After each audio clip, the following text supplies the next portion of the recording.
Hello, everyone. I followed my wife, determined to catch evidence of her infidelity on camera. But what I stumbled upon when I quietly stepped inside that room was more shocking than I ever could have imagined. My name's Alan, and the anger coursing through me right now is something I wouldn't wish on my worst enemy. It's not just rage. It's a fury that grips your soul, twisting it until you don't recognize yourself. Confronting her, along with the man she betrayed me with, felt inevitable. But before I get ahead of myself, let me take you back to where this all started. Roughly 5 weeks ago, I began noticing a troubling shift in my wife's behavior. It was subtle at first, but soon it became impossible to ignore. She started withdrawing from me. Small things at first, like avoiding casual touches or dodging conversations. Even holding hands or sharing a simple embrace seemed like too much for her. It felt like I was watching her slip away right before my eyes. The changes triggered something deep in me. You see, I'd experienced infidelity before in a previous relationship, a wound I never shared with her. That history made me hyper-aware of the signs, and even though she didn't know about my past, I doubt it would have stopped what was coming. By the second week of her growing distance, I realized I couldn't sit by and let my suspicions eat away at me. I had to act. Hiring a private investigator didn't feel right. It's not my style. I've always believed in handling things head-on. So, I started following her myself. During one of her lunch breaks, I tailed her car to a motel. I watched as she pulled into the parking lot, stepped out, and walked straight into room 4. That moment hit me like a punch to the gut. There was no way to rationalize it. Her job didn't involve meeting clients, let alone in a motel room. The truth was staring me in the face. She was cheating. The heartbreak was brutal, but what really tore me apart was the disrespect. The brazen disregard for me, and everything we had built together stung in a way I can't even describe. And the man she was sneaking off with? A coworker from another department. Not some random fling, but an ambitious guy climbing the corporate ladder. For the next 2 weeks, I tracked their little rendezvous, each one more infuriating than the last. Slowly, I pieced together enough proof to confirm what I already knew. Eventually, I made a decision. Letting it go wasn't an option. I had to confront them. But I knew I'd need hard evidence, not just for closure, but to protect myself legally. If this spiraled further, her employer might have to answer for enabling this mess. And as for her smug lover, I had plans to ensure his climb up the ladder came to an abrupt stop. I started making preparations, quietly setting my own house in order. I changed the locks, untangled our finances, and canceled any joint accounts. Everything was ready, and the moment for confrontation loomed closer. Standing outside that motel door, I felt a swirl of emotions: anger, heartbreak, betrayal, but above all, a cold sense of purpose. What I was about to do would mark a turning point in my life. With a little coaxing and $1,100 cash, the motel manager handed me the key to room 4. He even shared some of his own story about a cheating ex-wife, which felt oddly fitting. "Just don't trash the place," he said. I nodded, appreciating his understanding, strange as it was. I slid the key into the lock, turned it quietly, and pushed the door open just enough to see inside. The first thing I heard was her voice, raised and frantic, yelling at the man to get off her. He looked enraged, scrambling to his feet. I lifted my camera, snapping photo after photo. The images told the story. My wife caught in a humiliating moment, crying and trying to cover herself, while her lover stood frozen, wide-eyed like a thief caught in the act. It was ironic, really, that I was using the same camera my wife had given me for my birthday just 3 months ago.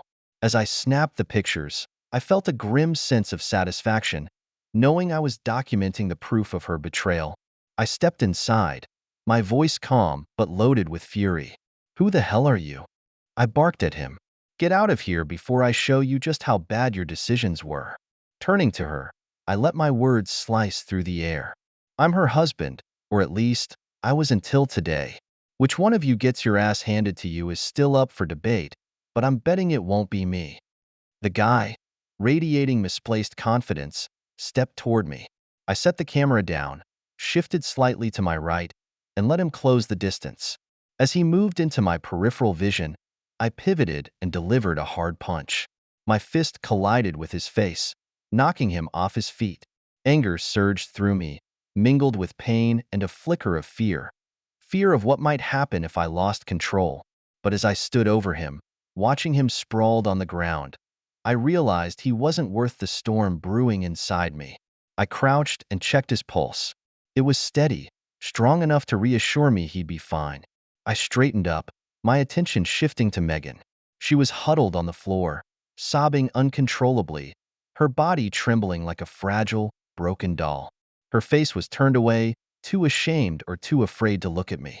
When I finally spoke, she froze, her sobs quieting into a terrified silence.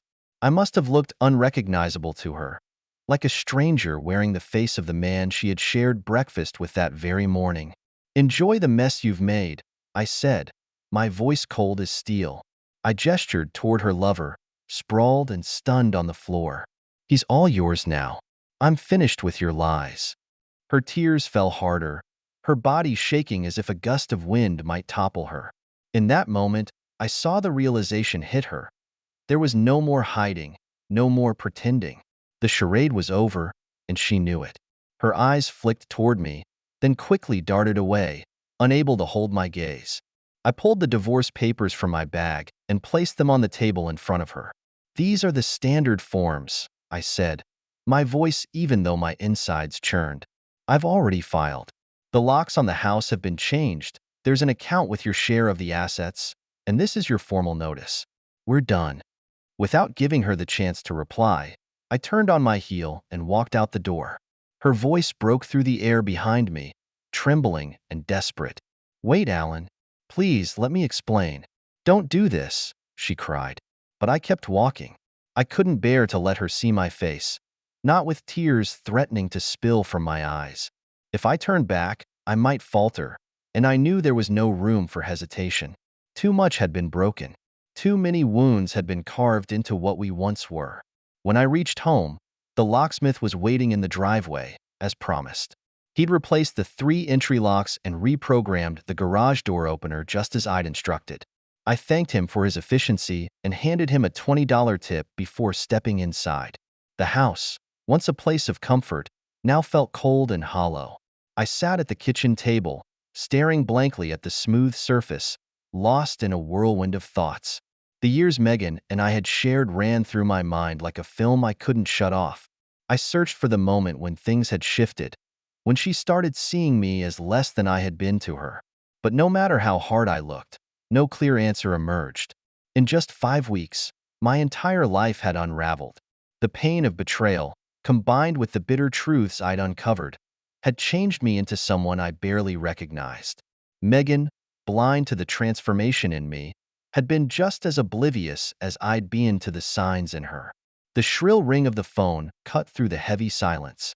When I glanced at the caller ID, I saw Megan's mom's name flashing on the screen. I hesitated, debating whether to answer, before finally picking up. "Alan, what's going on?" Sandra's voice was filled with concern. "Megan showed up here in tears, saying she's ruined your marriage." "What happened?" I took a steadying breath before replying. "Sandra, I'm sure Megan will explain it all in her own way," I said carefully. But to put it simply, I found her at a motel today and handed her divorce papers. There was a long pause on the other end, followed by a confused, worried voice. "Why, Alan? I don't understand any of this." I sighed, my voice softening. "Sandra, I'm so sorry you have to be caught in the middle of this. You and Ronald have always meant the world to me. This hasn't been easy for anyone, and I hate that it's come to this. But it's the only way forward." Tears welled up in my eyes, sliding down my face even as I was relieved she couldn't see me breaking. Megan's parents had always been good to me, kind and supportive, and hearing the pain in Sandra's voice was like a knife to my chest. "Can't you two work it out somehow?" she asked, her voice pleading. I shook my head, though Sandra couldn't see me. "I don't think that's possible, Sandra. This isn't just a fight or a minor issue we can work through. It's something that's changed everything. There's no coming back from it." The line fell silent, her pause heavy with the weight of my words. I felt a wave of guilt for dropping this on her so suddenly. Just the night before, we'd all had dinner at their house. Megan had put on an almost theatrical display of affection, which had thrown me off. We'd argued bitterly on the drive over, and the ride home had been tense and silent. But in front of her parents, we'd played the part of the perfect couple. I hadn't wanted Ronald, whose health was already delicate, to sense any trouble. Now, though, I wondered if I should have prepared them for what was coming. A few days later, my phone buzzed again. This time, the screen displayed Ronald's name. I answered, bracing myself for what he might say. "Alan, I need to talk to you about this situation with Megan," he began, his voice tinged with both sadness and determination. "She came clean with us last night, and I think we need to meet. There are some things you should know." Despite everything, I had a deep respect for Megan's parents and agreed to meet with him. Curiosity mixed with caution as I wondered what he would reveal. When we sat down, Ronald recounted what Megan had told her mother the night before. Megan, her mom had said, "I'm your mother, and I love you. Alan is like a son to me. I understand he's filed for divorce, but I need you to be honest with me. What were you doing at the motel, and who were you with?" Megan had admitted, "Mom, things between Alan and me haven't been the same for a while. He's been buried in work, juggling multiple projects, and it's taken a toll on us. We've talked about it, and I knew it wasn't forever. He was working toward a big promotion, but in the meantime—" She paused, then confessed, "At work, Mark discovered an error I'd made in some employee records. It wasn't a massive mistake, but it was serious enough to threaten my promotion and even my career. He used it against me, Mom. He blackmailed me into meeting him for lunch." Her involvement with Mark, she explained, had spiraled far beyond what she ever imagined. What started as a one-time meeting to protect her job from her own mistake became a string of regrettable decisions. "At first, I hated myself for what I was doing," she said, "but I convinced myself it was justifiable. Alan and I hadn't been in a good place for months. Our connection, especially our intimacy, had been fading for over half a year. I told myself that the distance between us made my choices understandable, even though deep down, I knew better." As she continued, Megan admitted to another unsettling layer of her actions. "That first encounter with Mark made me confront something I hadn't realized about myself," she said. "I felt like I'd missed out on something, on experiences other people seem to have had. Alan's always been my only partner, my first and only love. And suddenly, that felt suffocating, like I hadn't really lived. It hit me in a way I wasn't prepared for, even though it doesn't excuse what I did." It had all begun on an ordinary workday. Most of the office staff had left for lunch, scattering to their favorite local spots. Megan, who usually grabbed a quick meal from a vendor and ate alone in the park, decided to stay behind that day. Mark had been waiting for her in his office. To her surprise, he'd set up a small spread, her favorite wine, some cheese and crackers. The setup felt strange, even unsettling, but she went along with it. No one in the office seemed to notice their absence. "At first," Megan told her mother, "I only saw Mark as a manipulative blackmailer, someone who had me cornered. But during that meeting, something changed. He wasn't as heartless as I thought he'd be. In fact, he seemed kind, even understanding in his way. That first encounter became something twisted but liberating. It let me step away from the version of myself I thought I had to be." Megan admitted that, despite feeling overwhelming guilt afterward, she also wanted more. "I still loved Alan," she confessed, "but I couldn't deny that being with Mark awakened a part of me I didn't recognize. He made me feel different, like I belonged to him. And for reasons I can't fully explain, that idea made it harder to walk away. By the end of that first lunch with Mark, I'd already crossed boundaries I never thought I'd even approach. As I left his office, the anger I'd initially felt toward him had dulled, replaced by a strange mix of guilt and curiosity. That night, as I replayed the events in my mind, I caught myself looking forward to the next time, a desire that unsettled me to my core. Mark must have sensed it too, because the very next day, he approached me again, and the affair began to repeat itself. Before long, a disturbing routine took shape. Whenever we were together, Mark would make pointed remarks about Alan, subtly planting seeds of doubt in my mind. He hinted that Alan's growing distance could mean he was cheating on me. At first, I dismissed it as manipulation, but over time, his words began to affect how I saw my husband. Slowly, I started viewing Alan through the distorted lens Mark had created. As my connection with Mark deepened, I found myself criticizing Alan to friends and coworkers, never to my parents, though. I couldn't bring myself to let them see through the carefully constructed facade of a loyal wife. Around them, I kept up the charade, masking the truth even as my betrayal ran deeper. Shortly before our motel rendezvous, Mark and I crossed another line. What had started as an affair morphed into something resembling a twisted relationship. It was Mark's idea to use the motel to avoid suspicion. He claimed his wife was growing suspicious and that our co-workers were beginning to notice how often we disappeared together. Still, we never once talked about leaving our spouses. What we had wasn't built on love or any form of commitment. It was purely physical, a selfish escape. Looking back now, I realized just how much I sacrificed. With Alan, there had been trust, love, and mutual respect. I traded all of that for fleeting thrills, for the way Mark dominated me. Alan treated me as an equal, someone whose boundaries he valued, while Mark saw me as an object to be controlled and used. He took what he wanted without offering anything real in return. His wife provided him with emotional support, while I allowed my emotional connection with Alan to fade into nothingness. When Alan walked into that motel room, my world shattered in an instant. I'll never forget the expression on his face. It was as though I were staring at someone I no longer knew. Panic surged through me as I scrambled to cover myself and shove Mark away. Mark stood, muttering something under his breath, but his usual bravado was nowhere to be found. Alan didn't yell or scream. He simply began snapping photos, his silence and detached focus cutting deeper than any shouting ever could. After setting the camera on a nearby table, Alan turned to face Mark, who, full of misplaced arrogance, tried to threaten him. Before I could comprehend what was happening, Alan moved. One punch sent Mark crashing to the floor with such force that I flinched. For a moment, the room was eerily quiet, save for my own erratic breathing. Alan's eyes met mine, and I couldn't hold his gaze. I pulled the sheet tightly around me, overwhelmed by a crushing wave of fear, shame, and regret. Alan reached into his bag and tossed some folded papers onto the bed. His voice was cold and resolute as he said, "Divorce papers." The word hit me harder than any physical blow could have.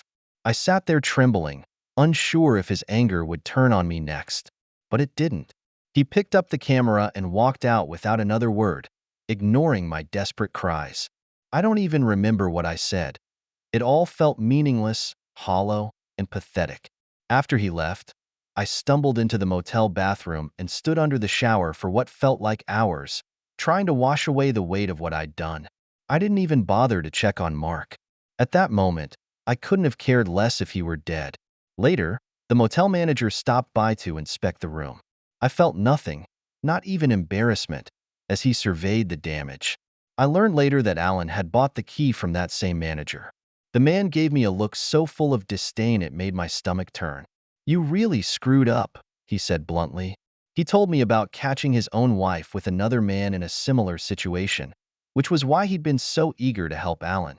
His words stung, not because they were harsh, but because they confirmed what I already knew. I had destroyed the best thing in my life. Everything was unraveling, all because I had let myself fall for the lies of an affair I foolishly believed held meaning. I betrayed myself, my husband, and the life we had built together. And now, there was no going back. The next morning at work, I walked into my office to find 3 men waiting for me: the company president, the human resources manager, and someone I assumed was a corporate lawyer. Their expressions were grim, and I knew what was coming. They asked me to explain how my involvement with Mark had started, and I laid everything bare, leaving no detail out. As I spoke, I could feel the weight of my co-workers' stares through the glass walls. Their faces, a mix of shock and judgment, reminded me that I'd already been tried and convicted in their eyes. I was sure I'd be fired before the day was over, but what happened next surprised me. The HR manager zeroed in on my claim that Mark had blackmailed me into that first encounter.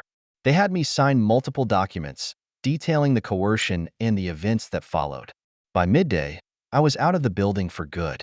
While the company couldn't keep me on, they acknowledged Mark's initial blackmail and offered me a severance package. It was a lifeline I didn't deserve, but I took it without argument. Mark wasn't as fortunate. Security escorted him out of the building in full view of the staff, and shortly after, he was handed over to the police. My confession had cracked open a much larger investigation into Mark's behavior. It turned out he had been involved in a web of illegal activities at work, including falsifying expense reports on business trips. The scale of his fraud was staggering, enough to charge him with grand larceny. His personal life disintegrated just as fast. His wife packed up their 3 children and moved back to her parents on the East Coast, leaving Mark alone to face the wreckage. By the time he was arrested, he had no job, no family, and no future. Initially, I was approached to testify in his case, but when I met with the district attorney, it became clear that my testimony wasn't crucial. Mark's lawyer also reached out, hoping I might testify in his defense. But once I recounted how he had blackmailed me and dismantled my marriage, they quickly realized I wouldn't help their case either. Reflecting on everything, I found myself breaking down one evening while talking to my mother.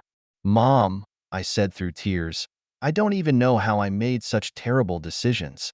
How did I let this happen?" She didn't sugarcoat her response. "Megan, what you've done is one of the worst betrayals a person can commit. You didn't just hurt Alan. You disappointed your father and me, destroyed your marriage, and damaged Mark's family too. You've lost Alan's love and respect, and you've tarnished your own reputation. I'll always love you, you're my daughter, but I don't respect you anymore." Her words hit like a punch to the gut. Later, when my parents reluctantly allowed me to move back in, their disappointment was palpable in every interaction. They were polite but distant, their heartbreak a constant reminder of how deeply I had failed them. Their shame mirrored the guilt I carried every day. Meanwhile, Alan was working methodically to tie up the loose ends of our marriage and ensure justice was served. The photographs he had taken in the motel weren't necessary for court, but they added weight to the affidavits and testimonies he'd collected.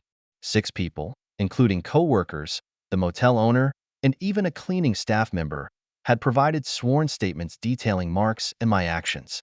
Alan's lawyer moved quickly, filing a case against my employer for failing to enforce workplace policies and prevent the misconduct. Initially, the company's legal team tried to dismiss the claims, but once presented with the evidence, their tone shifted. By the next morning, both Mark and I had been officially terminated. Alan also filed an alienation of affection lawsuit against Mark. With affidavits from co-workers, supervisors, and motel staff, he had built an unshakable case. Mark's arrogance had been his undoing. His attempt to keep the affair hidden by using a motel only made his actions more conspicuous. Despite knowing the company's strict ethics policies, he had gambled everything and lost. Alan was relentless, using every resource at his disposal to ensure Mark faced the consequences of his actions. As for me, the weight of my mistakes was suffocating. I had traded love, stability, and trust for an illusion, a fleeting, hollow escape. Now, I was left to face the fallout alone. My choices had cost me everything, and the full extent of my betrayal was something I'd never be able to undo. By the time I confronted Megan and Mark at the motel, their affair had been ongoing for more than 10 weeks. Thinking back, I realized I'd started noticing something was wrong about 5 weeks in. But it wasn't until that day, standing in that motel room, that the full weight of their betrayal hit me like a freight train. That moment remains one of the 3 most difficult experiences of my life, and I hope to God I never face anything like it again. When I walked out of the room, I felt utterly numb. Megan was still on the bed, sobbing uncontrollably, while Mark lay unconscious on the floor. In the hallway, the motel manager waited quietly. I handed him the key, and he placed a firm hand on my shoulder. "It's tough now," he said, his voice steady but kind, "but it'll get better. Move on. Find yourself, and then find someone else. You'll get through this." I nodded, grateful for his words, even though I knew the road ahead wouldn't be easy. Love like that doesn't just fade overnight. Megan didn't put up any resistance during the divorce. The process was almost eerily smooth, so much so that even the lawyers seemed surprised by how quickly it all unfolded. She never tried to justify her actions or offer an explanation, which in some ways was a relief.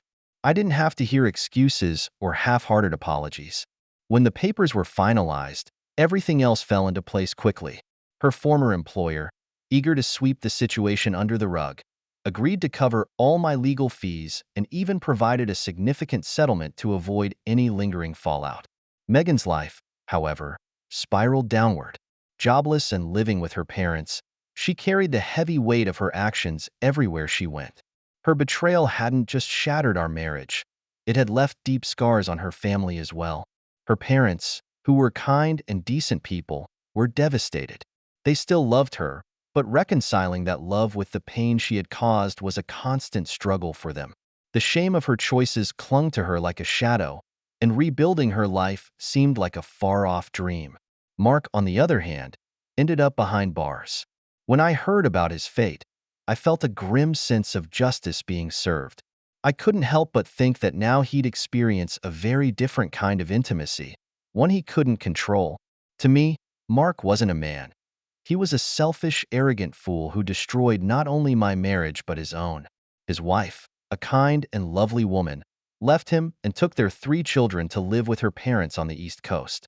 I met her briefly during the divorce proceedings, and the encounter only deepened my contempt for Mark. He had everything: a loving family, stability, and a good life. And he threw it all away for a fleeting moment of pleasure. As for me, I knew I needed to start over. I resigned from my job, even though the company had been incredibly supportive and had offered me a glowing recommendation. Staying there, surrounded by reminders of what had happened, would have been too much. I packed up and moved to the West Coast, determined to rebuild my life from the ground up. About a year later, I met an amazing woman. She had also been through the pain of infidelity, and her understanding and compassion have been instrumental in my healing. Trust remains a challenge for both of us, but we're working through it together, one step at a time.